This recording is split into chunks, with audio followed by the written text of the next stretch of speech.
It sort of dawns on us that maybe it's possible, and particularly, I don't want to speak show for show, but on this show, like maybe the opinions that are getting shared are shaded by our experience, which is true with everything in life. But Dibs and I both come from a time where we're like, yeah, the Niners are champs repeatedly. And we never have to want for what it feels like to win a championship. But now it's been 30 damn years. And so there are people who are driving, working, having children, having problems, debt, all of these things. There are those of you out there that have all of those things that have never experienced the 49ers winning a Super Bowl. And does that make you think that this organization is like more lovable loser than the rest of us would ever acknowledge? Yeah, and it's fair. It's generational. And I think about this in terms of the Warriors when they won their first title in my real lifetime in 2015. Well, they won one in 75, and I was 7 years old, almost 7, 6 and change, and I don't remember that. So for me, when they won in 2015, and I was 37. That was the first. Damn, I was 47, actually. Yeah. It's tough to do the math when you get to be my age. That was the first. Yeah. And, similar to the Niners, if you are 30 years old or 28, you don't remember the last time they won it, which was 29 years and 2 days ago. I was 5 months old for Rick Barry's 1975 championship. Yeah. 5 months. I don't remember it, oddly. That's on you. He could not care less. He could not care less that you were 5 months old. I had the Warriors in 6. You're the Warriors in drool. Did they even play 6 back then? What did they do? Let's go to John in Napa. Hi, John. What are you doing? Hey, thanks for taking my call. Really love you guys. Listen to you guys up here in wine country all the time, so thanks.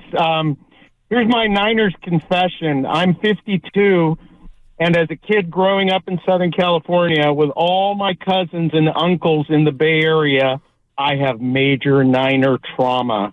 I hated the Niners. I hated them more than I loved any team. I remember one of my sweetest memories was at Candlestick when the Rams were playing the Niners.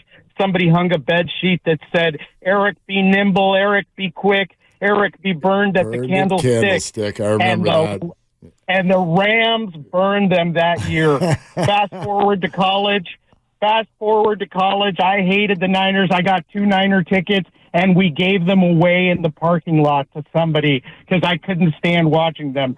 Now, fast forward to adulthood, 2007, move up here, reconnect with my roots because I was born in Mountain View.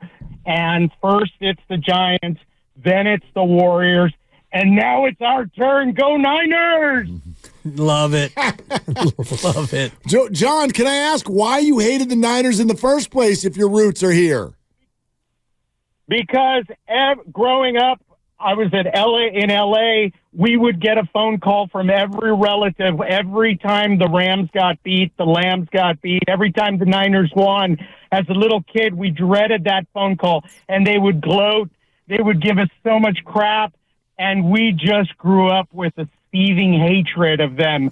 But oh, how fast that dissipates when you move to paradise. You know what that is, right? It's a dissipation sensation. Sure is, what John. it is. Thank you very much. That Niner Ram. I'll take that for you, John. Niner Ram rivalry back then was so fun because, I know that the Rams may have burned them that day, but they very rarely did. Was it Tim McDonald that had that famous quote? One of the years where the Niners struggled a little bit, and the Rams were supposed to be real good, and the Niners whacked them. Niners whacked them anyway, and I'll never forget it. I think it was Tim McDonald. He looks at a camera in the locker room, and he goes, "I said it before the game, and I'll say it again now. Same Niners, same Rams." And I was like, that's orgasmic. Yes! Yeah. Yes! How about Don in the city? Hi, Don. What are you doing? Hey, what's up? Driving in the car to my boy's house, pick up some car parts. Right on. You're a manly man, Don. Driving around picking up car parts. Yep. But listen, man, I'm just shy of 58 years old, man, and I grew up in San Francisco, and I saw the Warriors win, the Giants win, the Niners win in the dynasty in the 80s and the 90s. cruised around in my lowrider in the 80s and 90s on Mission and on Broadway. Oh, it was a great time. But now, I want my kids to experience that Super Bowl win, man. I got 3 kids. I got a 33-year-old, a 19-year-old, and a 16-year-old, man. And they're all avid sports fans, man. And they're just yearning for this Super Bowl win, and I would love to see them have it, man. Don, I love that you're bringing this up, because this is something else that occurs to me, because I got 3 kids, too. They're not as old as yours. 33, 19, and 16? Yeah, he's like man you, after my heart. He's taking breaks and then coming back and then taking another break and coming home back. My oldest is 33. My baby will be 12, but that's close enough. He started out by buying diapers at Target and ended up at diapers.com. Like, it changes. Dude, there was no Target. He was buying diapers at JCPenney. He was just out in the driveway asking, Seriously. "You got any diapers over there?"